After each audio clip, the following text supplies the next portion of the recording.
When I just kind of heard what they were doing, and of course you have Caitlin, who's drawn eyes from all around the world. That was like, why would I not? Why not be a part of something great? You go from Diana and now you're going to a team who is going to be a contender for a championship. And so I'm stoked about this year. I'm really excited for the players, but I'm also excited just for the community and the relationship and the culture that you guys have here. Let's just say Sophie Cunningham wasted no time making headlines with her brand new jersey, which is already flying off the shelves worldwide, when she sat down for her first interview as a new Indiana Fever player. Of course, Sophie's message was loud enough to reverberate throughout the WNBA. "We are going to win a championship, in my opinion." Mike fell. I am really excited, and I didn't come here for the spotlight. I didn't come here to have more eyes. I came here to win. And I really do think that with the group that we have, that we are going to win. We are going to get a championship. Not only was that one sentence a bold forecast, but it also directly challenged every critic who questioned Indiana's ascent, particularly the most vocal of them all. Yes, you recall when the former WNBA legend and current full-time bad taker Sheryl Swoopes stood strong and fearlessly said that no one wanted to play with Caitlin Clark. New peeps, Sheryl Swoopes is been missing. Sheryl Swoopes is MIA.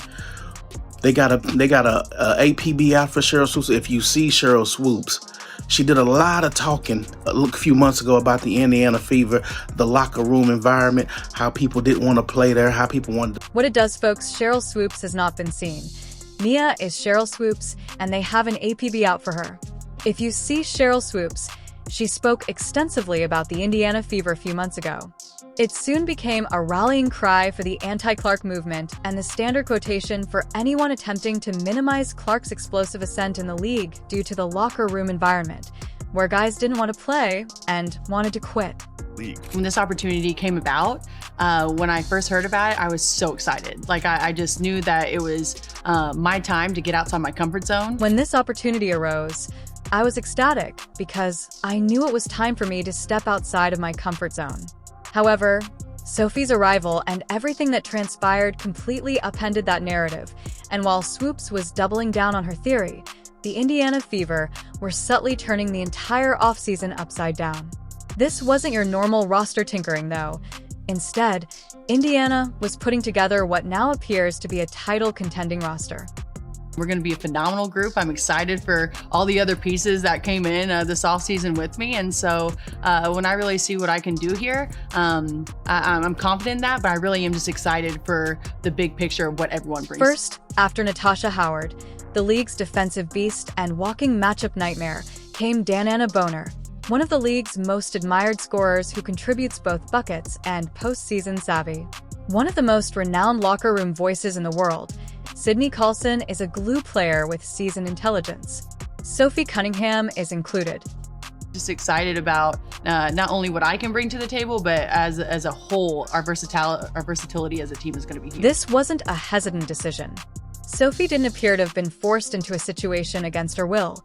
Rather, she exuded enthusiasm and excitement like a competitor who saw an opening and jumped at the chance. She raved about Indiana's style of play and was ecstatic about the opportunity to run the floor with Caitlin Clark. It wasn't just admiration. It was excitement, chemistry, and buy-in. Style of play that you guys are playing here, that Stephanie is going to bring here, it's run and gun, it's shooters, it's emotion and offense, and so my eyes lit up like a Christmas tree. Swoopes is so famous that no one wants to play with her line, huh? More evidence that this story has fallen apart? Take a look at the fans. Sophie's jersey sold out. This isn't an anomaly. Rather, a fan base is rallying behind the Fever's momentum and Clark's pull. Players are showing up, and the excitement is genuine and well-earned.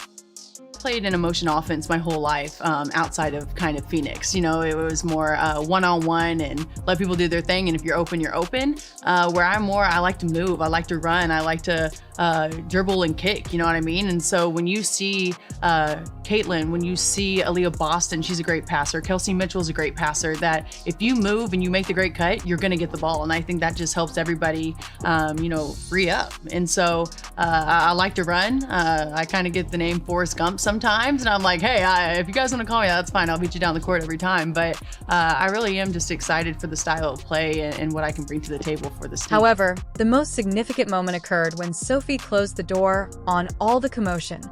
"I came here to win, not to get attention or attract more attention." With that one sentence, she didn't just back down. Caitlin Clark revealed the ridiculousness of the notion that playing with Clark is a burden. Nobody in Indiana is avoiding the limelight. Instead, they are pursuing it with Clark, and based on the roster, they will soon be bringing some flags with them. Here, I've already been motivated. Like, I know this is a new, fresh start. I'm not in a box anymore. Like, I can finally be free and be in an offense that I think that I can really thrive in and be around players who our mind is strictly on basketball and winning. So I'm just re-motivated. I'm refocused. I feel like I'm back, to be honest. I got a nice tan and that always makes me feel good too. And so being here, honestly, it just makes me want to work even harder than what I've been doing. Sophie Cunningham made it very clear in her first interview that these players are genuine contenders with their sights set on a championship. They're not fleeing from the challenge. Instead, they're running toward the opportunity. They see a rising star in Caitlin Clark, a powerhouse in blooming Aaliyah Boston, Kelsey Mitchell's scoring punch, and Lexi Hull's unwavering energy. It's a recipe for something potentially historic. This wasn't a case of a veteran settling for a backup plan or someone being shipped off and trying to salvage a poor draw. Rather, it was a proven player picking Indiana, singing the praises of her new teammates, and making it clear from the beginning that she's here to win it all. Cunningham wasted no time in dispelling Sheryl's baseless accusations. If there had been any uncertainty that players wouldn't want to work with Clark Sophie, he simply dispelled them with a bold prediction and a confident smile. I am just so excited to be here. I'm from the Midwest, and so for me to kind of get back to my roots and be close to my family, I'm so excited. Like, when I say that I am refreshed and I am motivated and I just like kind of feel like my spark is back, everyone thinks I've been feisty. You've not even seen the feisty side of me yet, so this should be really fun. But for me, I'm excited to be closer to home. I'm excited to deep dive into the community of Indiana. I've already met a lot of really cool people. I'm excited to inspire the next generation of young boys and girls around here, get to know the community more. When Cunningham talks about the fever, she sounds more like a basketball player who has finally discovered her basketball sanctuary, a place where her game, grit, and championship mindset are welcomed to the fullest. Into something that's refreshing, that people's minds are just wanting to win. People are willing to work hard. It's a younger group. And so to me, that's refreshing. And now you just have to put all the puzzle pieces together, but you need someone to do that. And so I do know that I'm not old, but I'm also not young. So I'm kind of in that middle group. I still have a lot to learn, and I want to be a sponge. I want to continue to learn and continue to grow. But I also think that I had Diana to take me under her wing. And who better else to teach you the ropes in the W than Diana Taurasi? And so for me to come in here knowing what I've been taught, I kind of want to spread it around, especially with how talented this group is. Sophie discovered the ideal house. We all recall how cheap shots frequently targeted Clark, the NBA's biggest attraction, during her rookie season. The hit from Chelsea Carter was just the most widely shared instance in a lengthy season of needless fouls and blatant contact. Caitlin Clark found something she truly lacked last season: someone willing to defend her. And Clark. I mean, that's clearly a foul, which was called. The question is, will they call it unnecessary? Kennedy Carter. As well as Clark, I mean, that was obviously a foul that was called, but will they call it unnecessary? In game after game, Clark was on the ground, sometimes literally, receiving punishment with hardly a glance from officials and little reaction from teammates. The young Fever squad was obviously talented, but they lacked the experience and edge to defend their star, and opposing players soon realized that there were no repercussions for going after Indiana's rookie sensation. I'm a little bit sassy sometimes, which people don't like, but I love. My teammates always love. And to be honest, I spread the court. Like, I can shoot the ball. And when you have playmakers who are quick, who are great passers, with Kelsey Mitchell too, it lets them do their thing. And then the defense draws in and you're just ready to shoot. And so, I think that I'll bring a lot to this team. But at the end of the day, I want to be a good leader. I want to be a great teammate. I want to bring the culture piece and make sure our egos are put aside and that we're all in here to win. And I think that's going to be pretty easy with the group that we have. Enter now. When Sophie Cunningham calls herself sassy, that's being modest. Opponents know exactly who she is: someone who embraces the chaos, who will bark right back, and who doesn't let teammates take hits without consequences. She isn't just another shooter coming to town, and she is bringing firefight and that much-needed enforcer energy Clark lacked last season. I'm just excited to kind of maybe be that calm piece when it needs to be calm, that feisty, sassy, stick up for my teammates when it needs to be that. And so just kind of reading the room and, whatever the team needs that day, being able to provide. Just excited to kind of be that composed piece when it needs to be composed, that feisty, sassy stand up for my teammates when it needs to be that. And so just kind of reading the room and knowing whatever the team needs that day, I'm going to stand up for my teammates, she declared with confidence. I'm a fierce competitor, I hate losing, and I'll do what it takes to win. That's the kind of presence that changes a team from being talented, but timid to one opponent's respect, and possibly even a little fear. When it comes to being on the court, I really am. I'm spicy, I'm fiery, I'm the ultimate competitor, and I'm really just trying to do whatever it takes for my team to win. A lot of people have a lot to say about it, but honestly, any teammate that you've asked that maybe had opinions about me before, once per teammate's like, oh, like we love you as a team. I'm like, duh, I'm not a mean person. But to be honest, I think that it could be a game changer. You know what I mean? And I'm gonna hit my threes, I'm gonna do all that, but just from a young age, my parents were like, go be the hardest worker. Don't let anyone outwork you, but also enjoy it. Like, you work your tail off. So when it's time to play a game, go laugh, go smile, go yell if you want to, go be passionate. Sophie is the ideal guardian for Clark because of her unwavering motor, which is why she was given the nickname Forrest Gump. When Clark is picking up the tempo, Sophie is everywhere, running offense, defense, and transition. Cunningham will be right there, ready to knock down threes or throw someone off balance if necessary, rather than just following the play. Out in Phoenix, I was really blessed to have some really great teammates. You get to learn from the GOAT, Diana Taurasi. You've had a lot of people going in and out of that program. They've won championships, and so there's just a lot. I was extremely fortunate to have some amazing teammates in Phoenix, and you get to learn from the GOAT, Diana Taurasi. We've had a lot of people enter and exit that program. They've won titles, so there's just a lot to learn, and Sophie didn't learn this toughness from a Phoenix textbook.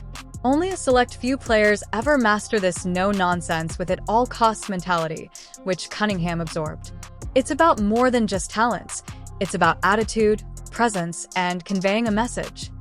We'll say I'm 3-and-D, which I've never really considered myself a defensive player, but I think the past couple of years, I have been. I've been able to get my body right. I've been able to bang down low and hold my own. And so I just think when you can get players who are versatile on not only the offensive end, but the defensive end, that's where you win your championships. That's where you make a statement. And so I'm excited to kind of get down and start working hard on the defensive end. I think as a team, we all have to kind of have that mentality, especially if we're trying to get to where we want to go. Defensively, when teams try to screen and isolate Clark, Sophie can switch to the tougher assignment, saving Clark from needless punishment and allowing her to concentrate on managing the show's finances. Sophie is a coach's dream because she is 6 feet 1 inch and intelligent enough to guard almost any position on the floor. Not only did Indiana acquire a shooter, but they also acquired a veteran with muscle, grit, and more to offer than just statistics. Sheryl then decides she might want to retire because no one wants to play with Caitlin before Sophie Cunningham makes her regret her statements once more. Length causes some issues sometimes. With the bigger people, I can get into their knees just because I kind of have that strength.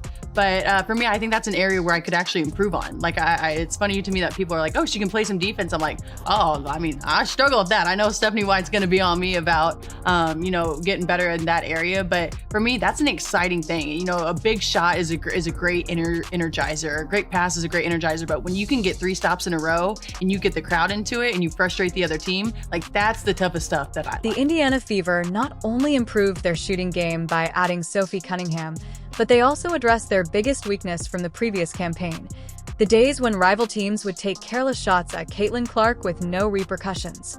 This time, the first player to attempt that nonsense will be looking down at someone who has a reputation for never backing down that. It's okay to be a girl, but also go out there and kind of have a feisty mentality, and it's okay to sweat and it's okay to yell and kind of, have that grit about you. And so I've never had to try. It's just kind of who I am. And so I'm excited to kind of bring that energy to this arena. Being a girl is acceptable, but so is going out there with a bit of a feisty attitude, sweating, yelling, and generally having that grit about you. I've never tried it, but it's just kind of who I am, so I've made the decision to bring that energy to this arena. When Cunningham said, I can finally be free and be in an offense that I think I can really thrive in, it was more than just enthusiasm for the Fever's playing style. It was a subtle jab at her former team, the Phoenix Mercury, and the dysfunction she seemed to have left behind. Cunningham didn't just bring a sharp jumper to Indiana, she also brought some sharp words. Promise you that I'm just ready to win. I'm ready to win. I'm ready for y'all to be there.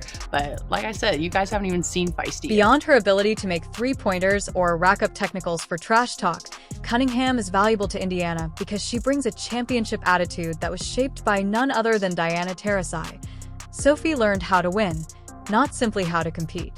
She remarked, "I want to be a good leader, a great teammate, and I want to bring the culture piece." She is here to change the atmosphere, not only